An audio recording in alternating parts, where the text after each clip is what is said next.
Hello friends, આજે આપણે traditional રીતે આખા ગુંદાનું ખાટું અથાણું બનાવવાનું છે.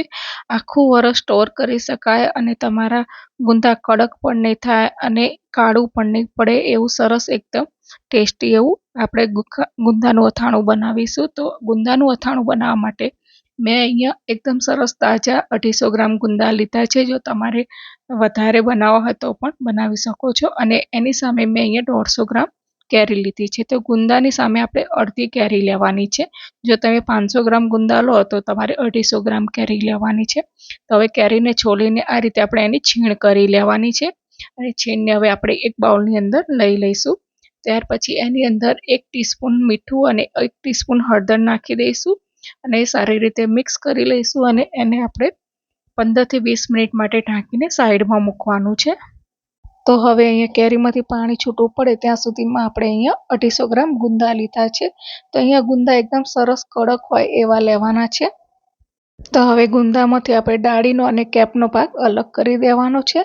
અને હવે એક ગુંદું લઈશું અને એને આપણે દસ્તાની મદદથી આ રીતે કેપના ભાગે સહેજ દસ્તો મારીશું તો આપણા ઠળિયા કેપનો ભાગ તૂટી જશે અને સહેજ ચપ્પાને મઠ્ઠાવાળું કરીને એની અંદરથી ઠળિયાનો ભાગ આપણે અલગ કરી લેવાનો છે. તો તમે અહીંયા જોઈ શકો છો કે નમકવાળા ચપ્પાને લીધે આપણે ગુંદાની ચીકાશ અને ઠળિયો એકદમ સરસ રીતે અલગ થઈ ગયો છે. તો આ રીતે આપણે બધા જ ઠળિયા નીકાળીને અલગ કરી લઈશું.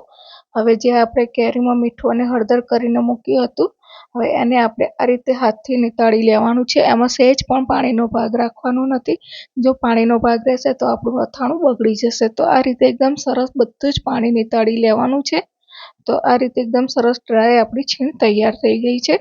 હવે એને આપણે એક બાઉલની અંદર લઈ લઈશું અને હવે જે આપણે આ પાણી વધ્યું છે ને એ કેરીનું ખાટું પાણી છે. તો તમે આને ચણા મેથીના અથાણામાં કે બીજા કોઈ પણ અથાણામાં તમે વાપરી શકો છો. હવે અહીંયા આપણે છીણ એક બાઉલમાં લઈ લઈશું અને અહીંયા મેં 150 ગ્રામ જેટલો હોમમેડ આચાર મસાલો બનાવ્યો છે. આ મારો ઘરનો બનાવેલો છે. એની લિંક હું તમને ડિસ્ક્રિપ્શન બોક્સમાં આપી દઈશ. તો હવે આ મસાલાને આપણે કેરી સાથે સારી રીતે મિક્સ કરી લેવાનું છે. તો આ રીતે એકદમ સરસ મિક્સ થઈ જાય ત્યાર પછી આપણે ગુંદા લઈશું અને ગુંદાને સહેજ આ રીતે ખોલીને એની અંદર બધો જ મસાલો સારી રીતે ભળી લેવાનો છે. તો અહીંયા ગુંદાની અંદર આ રીતે બસ કેરીનો મસાલો જે છે ને એને સારી રીતે દબાવીને ભરાઈ લેવાનો છે. તો આ રીતે બધા જ ગુંદાનો મસાલો આપણે બધો સરસ રીતે ભરી લેવાનો છે. તો આ રીતે તમે દબાવીને ભરશો ને તો તમારા ગુંદા એકદમ સરસ ટેસ્ટી લાગશે. તો બધા જ ગુંદા આ રીતે આપણા ભરાઈ ગયા છે. અને હવે જે મસાલો વધ્યો છે એને આપણે સાઈડમાં લેશું અને એ જ બાઉલની અંદર આપણે બધા જ ગુંદા લઈ લઈશું. હવે જે મસાલો વધ્યો છે ને એને આપણે આ ગુંદાની ઉપર આ રીતે પાથરી લેવાનો છે અને સરસ દબાવીને મૂકવાનો છે.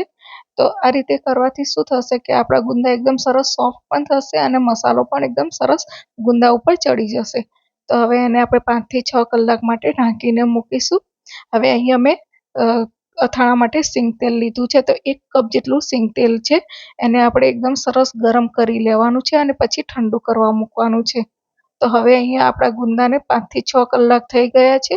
તો હવે એને તમે કાચની બોટલમાં કે પ્લાસ્ટિકની બોટલમાં ભરી લેવાના છે. તો આ રીતે આપણે સરસ એકદમ કાચની બોટલ ચોખ્ખી હોય ને એવી લેવાની છે. અને હવે આપણું તેલ પણ ઠંડુ થઈ ગયું છે. તો બધું જ ગુંદાનું અથાણું ભરી લીધું છે અને એકદમ સરસ ઉપર તેલ રહે એટલું આપણે ડૂબાડૂબ તેલ નાખવાનું છે. તો એકદમ સરસ તૈયાર છે આપણું આખું વરસ ચાલી શકે એવું ગુંદાનું અથાણું. તો આ અથાણું એકદમ સરસ ટેસ્ટી હોય છે. તમે આખું વરસ ખાઈ શકો એટલું સરસ લાગે છે.